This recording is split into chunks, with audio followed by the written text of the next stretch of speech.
Meet Reed Lance Rosenthal, rancher, #1 best-selling award-winning author, and unabashedly, unapologetically on the right side of the outstanding issues of our generation. But don't try to fence him in. Sometimes his positions will surprise you, because Reed is definitely his own man, with his own opinions. You might love him, you might hate him, but you won't be able to stop listening. Step over to the right side with Reed.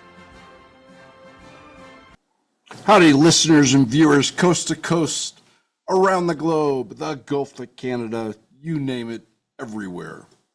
My apologies for being absent the last few weeks. I was down at the Denver Stock Show signing books. We had a few staffing problems down there, which required, it's a lot of time on my part, no matter what, but it required about twice my time.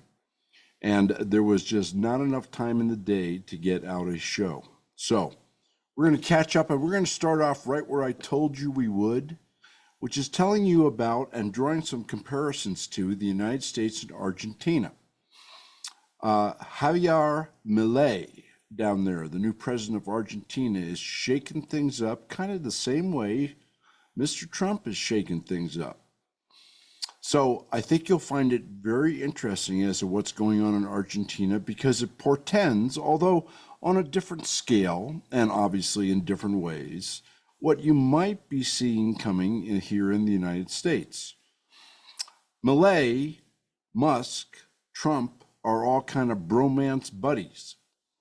And Millei is as outspoken and roguish as is Trump. Very similar personalities, but we'll be getting into that.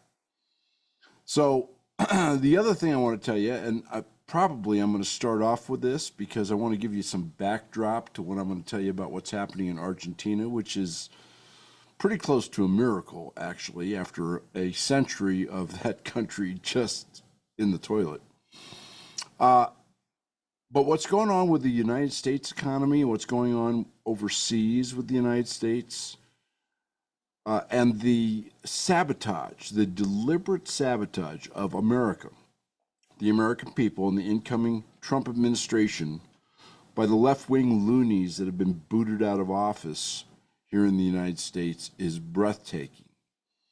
And we're going to touch on a little part of it today, but next week's show, actually the show later this week, I'm going to make up for lost time here.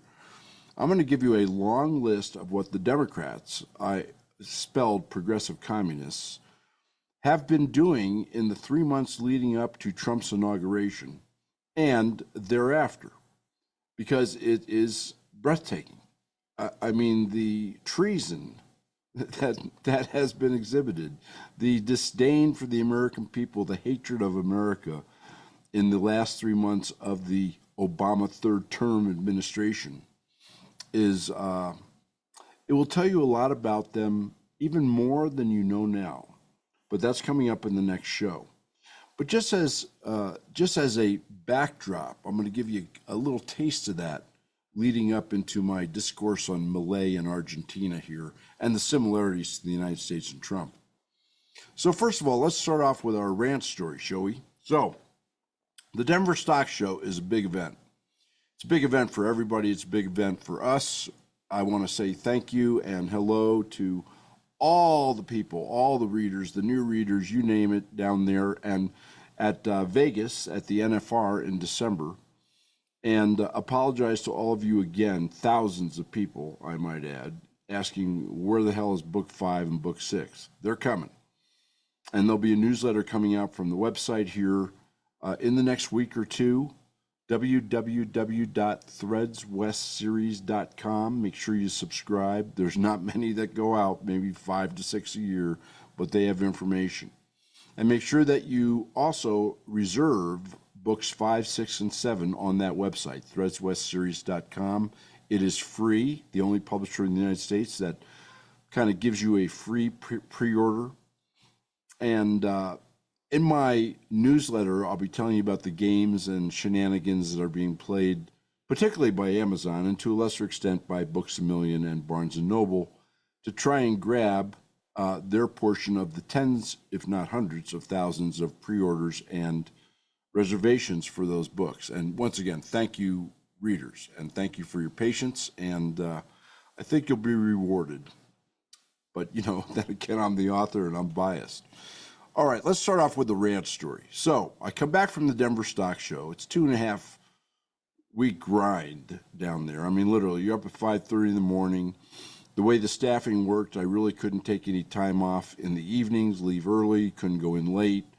And so you're back about 10:30, and you throw together some dinner, and then it's midnight, and you try and catch up on some emails, and then it's like do the whole thing over again. So Denver Stock Show is also known for, should we say, breeding sickness. Like, you never go to the Denver Stock Show and not get at least a cold. And everybody is walking around hacking and wheezing in the whole 9 yards, and I was no exception. But I get back, and that went relatively smoothly, to find out that although my ranch lieutenant had done a great job looking after stuff, I mean, really terrific job, the day before I got back, the hot water in the house went out, in the ranch house, the main ranch house. The dishwasher went on the blink, started leaking all over the floor, and a couple of other, should we say, related items like no water at all at the kitchen sink. So there you go. So that's what I walked back into. It may please you to know that I finally have hot water as of last night, early last night, so I could take my monthly shower, February 1st. The timing was just great. And the dishwasher is also fixed. I think it's probably cheaper to get a new dishwasher now than to fix this thing. This is the second time we've gone through this. In any event, the moral of this ranch story is, and by the way, the wind is howling outside. It is howling outside. You may hear it from time to time. I mean, it is, the trees are like horizontal. But the moral of this story is that no matter what capable hands you leave something in, no matter how hard they work or how much they try, there are things called events of force majeure, that is, unknown, unforeseen things that happen that are outside anybody's control. And sure as hell, they will happen with the worst possible timing, i.e., I get back, no hot water. Oh well, okay. So that's the moral of the ranch story today. And it kind of ties into the information I'm going to bring you today too, because there are events of force majeure coming at the United States, the American people, you, me, our families, and our finances. So how about some quotes, okay? Let me move some things here. No, we don't have founders today, and we don't have Mark Twain. We have some philosophers. And this has to do with a philosopher's take on uncertainty. Because one of the things that I saw at the Denver Stock Show was people are very uncertain. They're certain that something is not right. They're certain that they don't know what they're uncertain about. They're certain that it's probably not great, and they're uncertain as to how it's going to manifest themselves and affect them. But that is yet a tale for another show. So this is John Allen Paulos, great philosopher. Uncertainty is the only certainty there is, and knowing how to live with insecurity is the only security. I love that quote. And how apropos for the time and ages that we are in, is it not? And here's a second one for you. And this is T. Harv Eker, also big philosopher. We need to practice acting in spite of fear, in spite of doubt, in spite of worry, in spite of uncertainty, in spite of inconvenience, in spite of discomfort, and even to practice acting when we're not in the mood to act. Boy, is that right on for the information I'm bringing you today and next week. So here we go. Let me give you some tidbits which somehow they just aren't making it in the economic news, and they certainly aren't making it on the mainstream media, which is getting booted out left and right from the Pentagon. All the major networks got booted out, in fact, earlier today by the Pentagon spokesman. I just love it. It's just great. The just desserts are being served on top of strawberry shortcake the color of Trump's hair, kind of. Indonesia. You know, I've been talking about the BRICS, Project Enbridge, the BRICS currency, etc., off and on for the past year. You can see it in the archives on the rightsideradio.com and listen to those shows. It's very, very worrisome, illuminating, and understandable.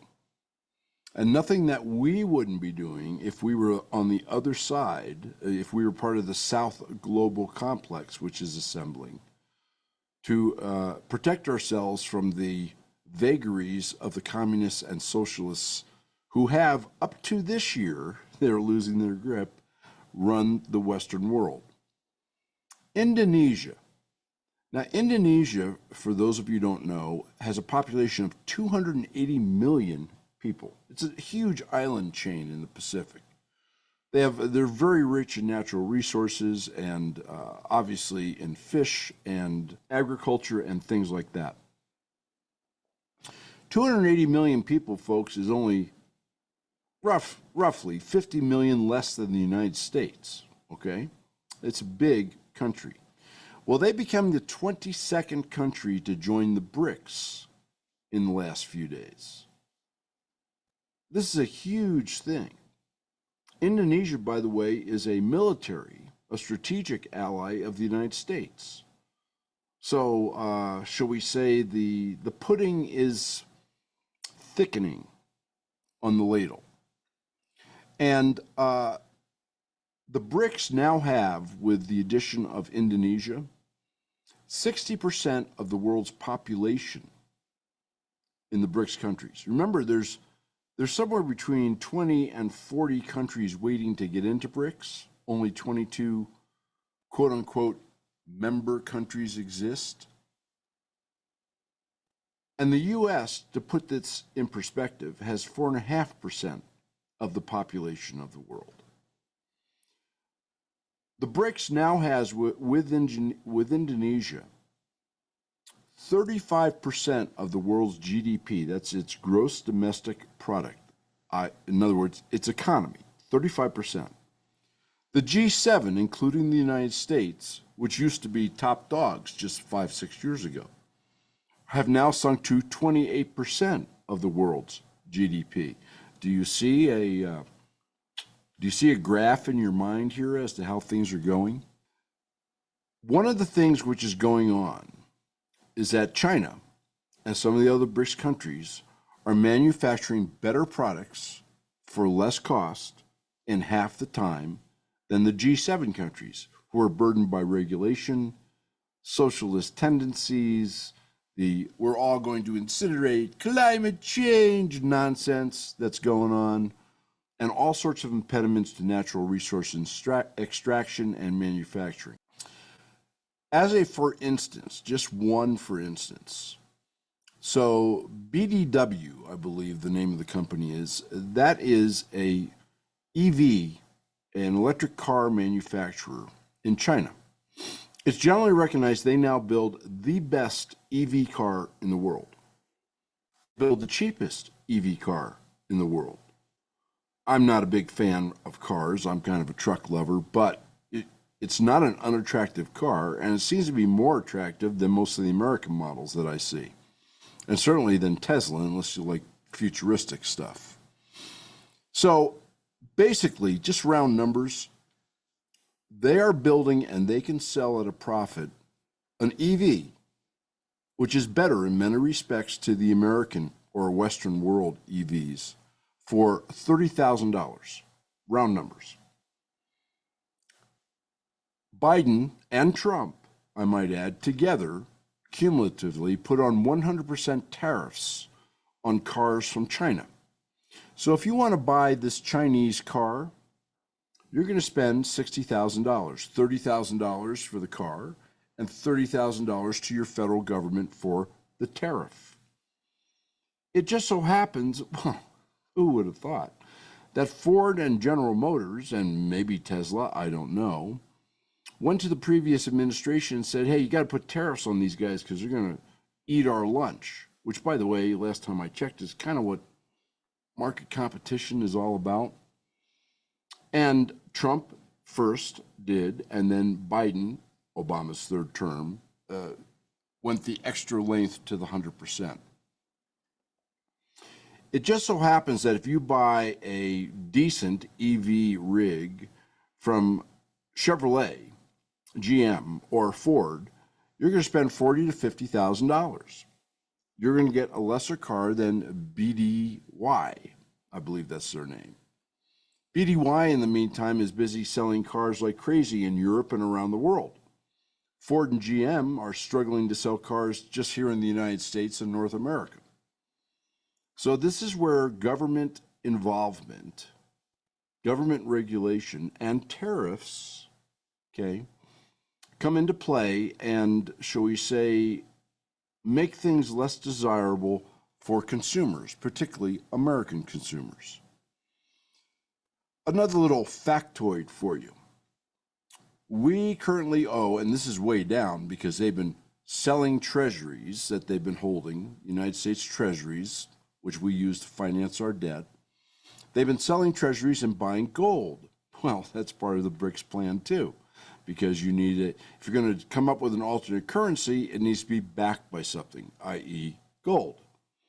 But we owe China $850 billion in treasury securities.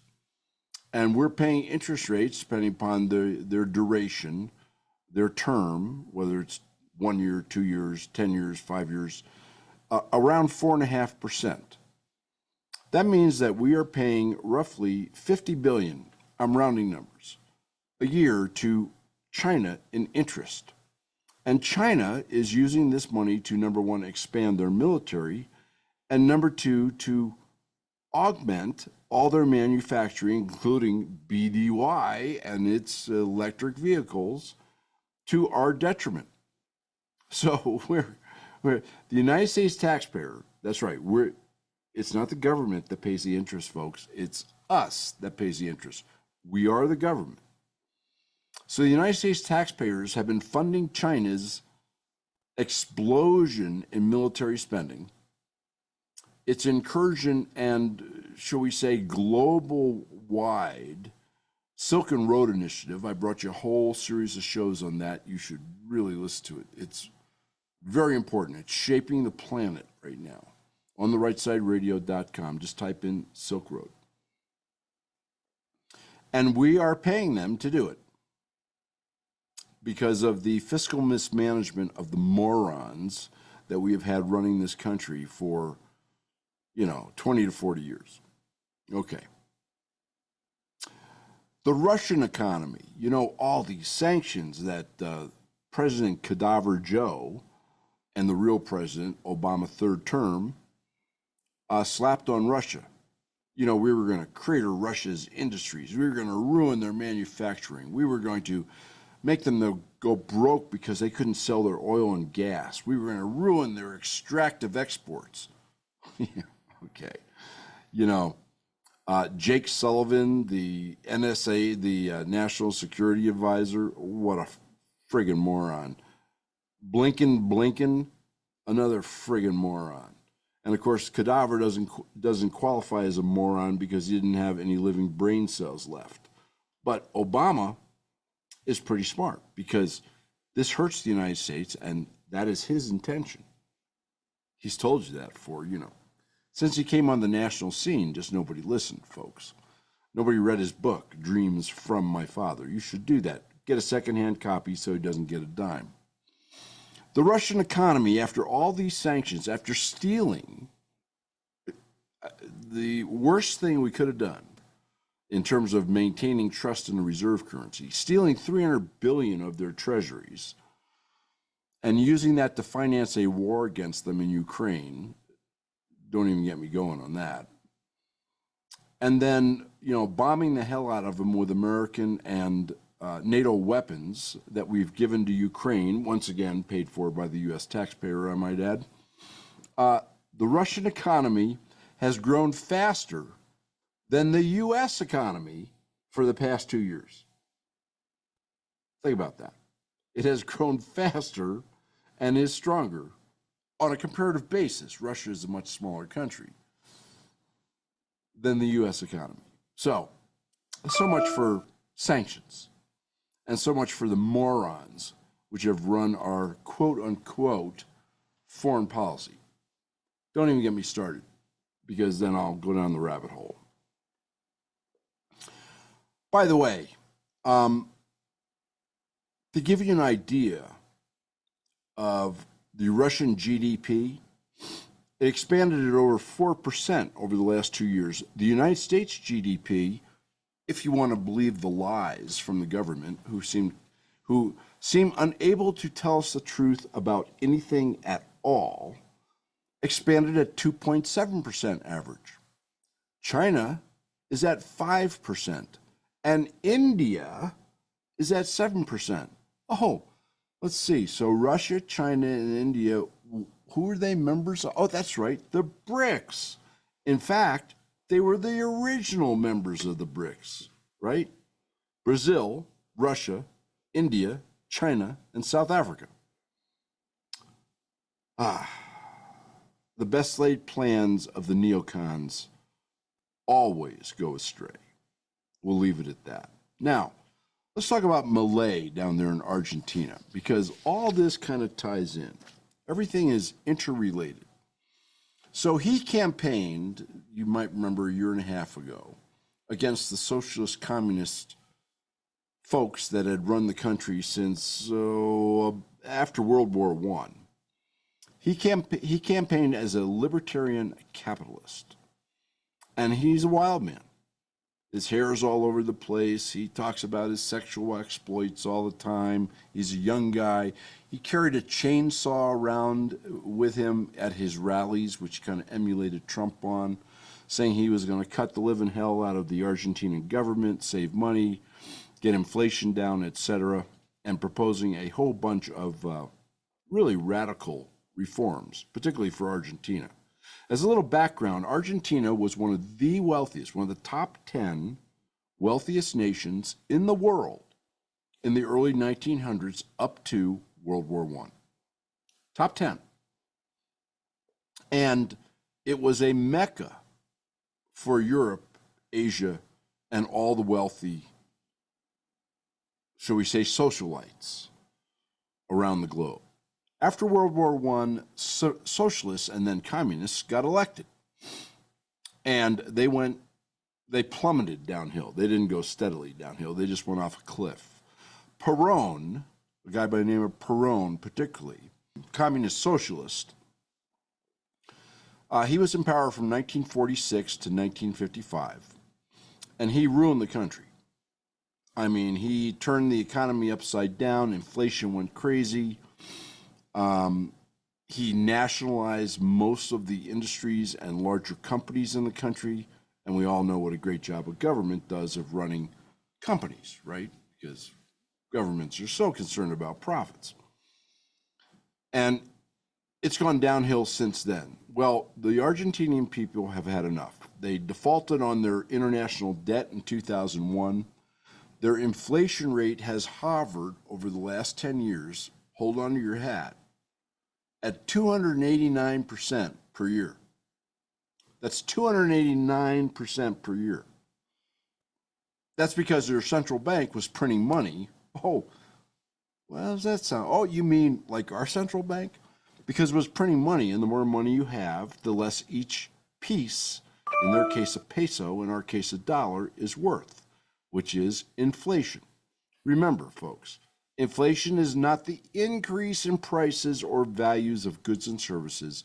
It is the decrease in the value of the purchasing agent. Pesos in Argentina, dollars in the United States, and whatever have you in the rest of the Western world. So he was elected pretty much in a landslide. I think it was over 60% vote, and that's after all the cheating that occurs down there. And people, they weren't really sure about him. They thought he was kind of a nut, and he is kind of a nut. But they were sure that whatever has been going on for the last 100 years, they had had enough of that. Kind of similar to this election in the United States in many ways. Well, Millei, true to his word, went crazy. I mean, he just went nuts. He got on a streak and he was relentless, kind of like Trump right now, right? Trump is throwing out executive orders, getting things passed, doing all sorts of stuff left and right at such a frenetic pace. He learned a lesson from Barack Obama in Barack Obama's first term. There's so many things going on the left, which is disorganized, as is the left in Argentina, by the way.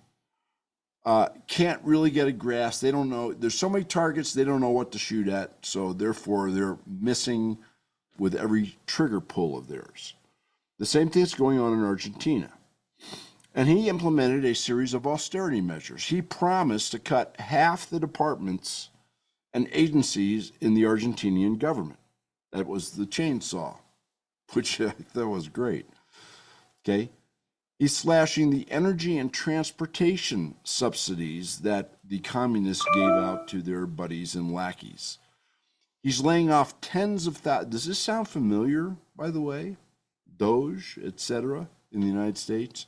He's laying off tens of thousands of government workers, which in the United States, far larger country, far larger government, unfortunately, equates to hundreds of thousands or millions.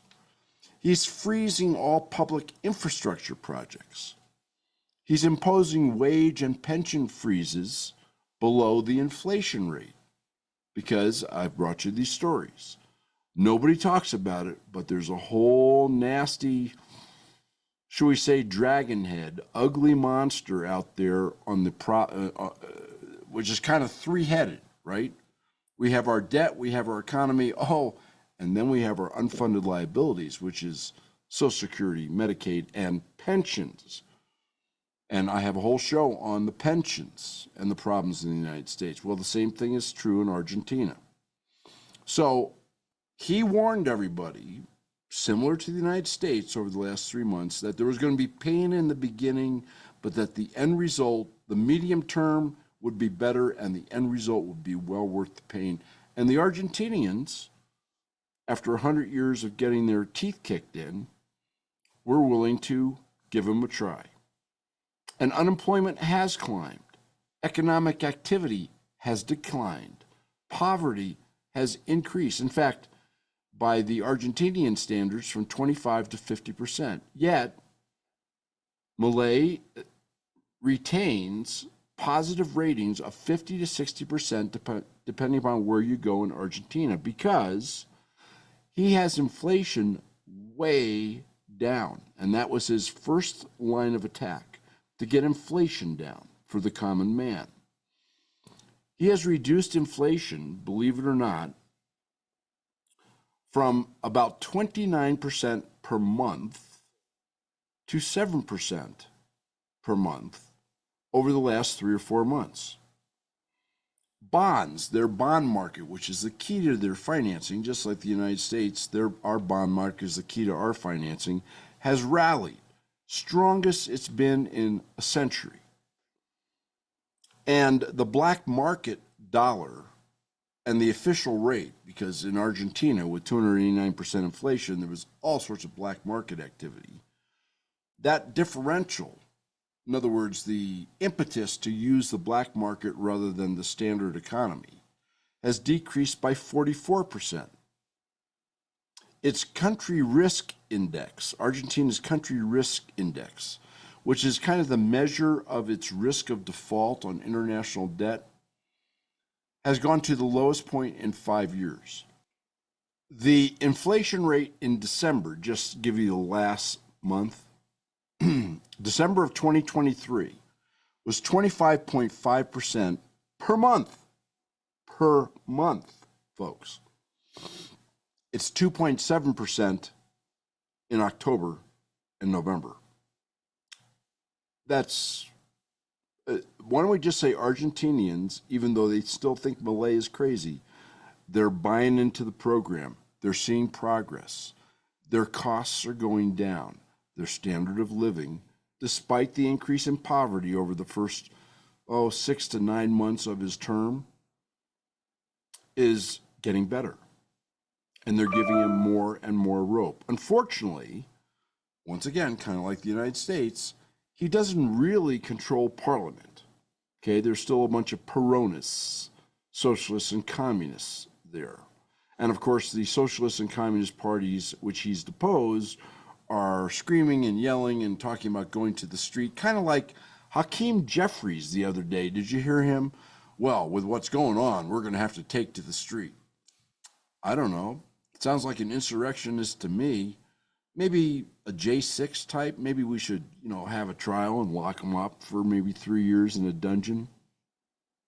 Seems to, eye for an eye and a tooth for a tooth. So let me give you just one. They had a bunch of quotes in the various articles and research that I did. I'm going to give you one, okay? You tell me if it doesn't ring a bell with what's going on in the United States. This was a deli worker, right? I mean, not a high guy on the economic totem pole. His name was Jasmine Quintana. Quote, "Last year it was a shock to the system. I couldn't keep up with the prices." By the way, he's 34 years old. "I'm not saying I like the guy. I find his personality very weird and aggressive, but I admit, if he continues on this route, I will be very happy," unquote. Does that sound kind of familiar to what's going on here in the United States? You bet it does. The peso, the Argentinian peso, is getting stronger for the first time in decades and decades and decades. In fact, there's now more people going from Argentina to Chile, and I'm familiar with both countries, folks. I've been there. To Argentina to Chile to use a strong Argentinian peso to buy, quote unquote, cheaper goods in Chile for the first time in decades and decades and decades. In other words, if you're unable to afford an iPhone or whatever, or a kitchen appliance in Argentina, you can go to Chile, and just like if you went to Canada right now from the United States, your dollar, in their case, the peso, goes much further in its ability to buy goods and services across the border. Additionally, he was very clever. He knew that Argentinians had squirreled away billions upon billions upon billions of US dollars in offshore accounts, under their mattresses, stuffed in the cushions, wherever. And Millei, immediately when he took office, offered a tax amnesty if you declared your dollars and put them in Argentinian banks. Guess what? $19 billion so far has gone into Argentinian banks, strengthening the banks, and very importantly for the country, boosting their foreign currency reserves, their foreign exchange reserves, which gives them more footing on the international front. Additionally, tell me if this doesn't ring a bell, Argentina is looking at their grain, poultry, beef, and other agricultural exports to decrease their balance of payments problem, to bolster their economy, and to bring in more reserves to further expand their international trade. Does that sound familiar? What has the Trump administration been talking about leading up to the election and afterwards? Oh, that's right. Agriculture. You bet. Okay. Because one thing we know, folks, people have to eat. And it doesn't matter what country you're in, whether you're in the G7 or the BRICS, you got to have food. So there's a guy by the name of Sebastian Mazuca, and he's an Argentinian political scientist. He happens to be in the United States at Johns Hopkins University. He had a very interesting quote. Quote, "Strangely enough, there comes a time in all societies when the cost of a fiscal adjustment becomes less than the cost of continuing with inflation. It's like a fire. There are badly injured people, but the fire gets put out," unquote. Does that sound familiar, maybe? Because I think we've been in the vortex and we're headed deeper into it before we emerge, which all goes back to uncertainty, right? The quotes that I brought you at the beginning of the show. We know we have a number of big problems. We know that these problems are going to have material adverse impacts before they're solved. We hope that the guy we've put in power and his minions are able to solve them. But we are uncertain on each of those scores. And we are uncertain as to what else might happen, the force majeure events, like from my ranch story. There's another pretty interesting quote. See if I can find it here for you. Oh, by the way, he has done such a turnaround politically in Argentina that CPAC, right, the Conservative Political Action Conference, actually brought its traveling program to Buenos Aires, the capital of Argentina, last month, and Millei and all sorts of his what the press says right wing, of his conservative political allies rallied, and there was like an anti-socialism, anti-communist love fest at this conference, which the population, by the way, loved. They loved it. So, I'm bringing you all this, and I could bring you more, okay? For instance, the reduction in public spending in Argentina has swung Argentina, this is in less than 6 months, from a fiscal deficit, in other words, spending more money than they're bringing in. Oh, gee, does that sound like the United States? You bet it does. The difference between the government's spending and the government's quote-unquote income, which is out of the pockets of its people, from 2 trillion pesos in December of 2023 to a surplus of 264 billion pesos in April. And there's been a surplus now in every single month, and it's growing. One of the things which we're also trying to get done here in the United States, and one of the things which has been sabotaged by the outgoing communists, the treasonous bunch that has been kicked out of office for now, because they spent a record amount. I'm going to talk more about this next week in all the sabotage that they have done and continue to do. They spent over roughly $80 billion in the first fiscal quarter of the United States fiscal year, which runs from October to December, by the way, which is the highest spending by a lot in any quarter in American history. I mean, they just wanted to kind of drive the nail into the coffin of debt and deficit, right? And how they spent the money to further sabotage Trump through the funding of NGOs and all sorts of things, that will be in the next show. It will piss you off. Now, I flat guarantee you, particularly since it's your money that they were spending. So the overall deal in Argentina is that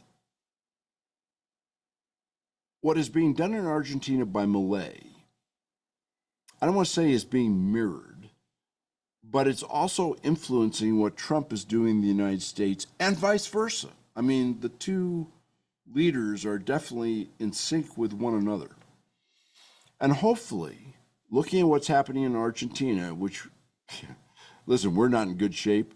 Argentina was like totally at the bottom of the basket, total basket case, has had some really, really, really positive effects, and pretty damn quick, even though there's been pain associated with, shall we say, digging their way out of the Argentinian hellhole. I think the same thing's going to happen here.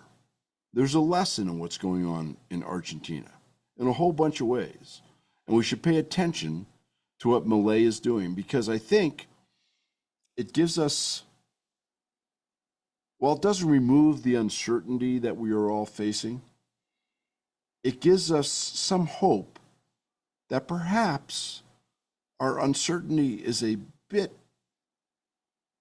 overdone, shall we say. And it also gives us the impetus, if you remember our quotes here earlier in the show, to act, to support our congressmen, to support our senators, to raise holy hell, to make sure they're voting the way they're supposed to be doing. In other words, folks, we won the election. We haven't won the war. Do you understand? The election was a battle. The war continues. You need to act. And you can be certain, if you act, that you can, at least to some extent, control the uncertainty that lies in all those aspects and tangents of our lives right now. So, I will talk to you in a few days. Yeah, I'm going to make up some lost time here for not talking to you folks for 2 weeks. Again, my apologies. Literally, there was no time to do a show. And we'll see if we can't bring you up to speed. I don't want to be covering things that other people aren't covering, as is the tendency on this show. Any comments would be great. Please hit subscribe, hit like, hit the little bell, depending upon what platform you're watching or listening to this on, and spread the word. Spread the links, because the cowboy is back on the Cowboys Take and on the Right Side Radio. In the meantime, have a great few days till I talk to you again. Keep the wind at your back. Please remember, if you've missed any shows, just click on Show Archive and you'll find all of his shows. We look forward to seeing you here again next week for another episode of Read Lance Rosenthal on the Right Side.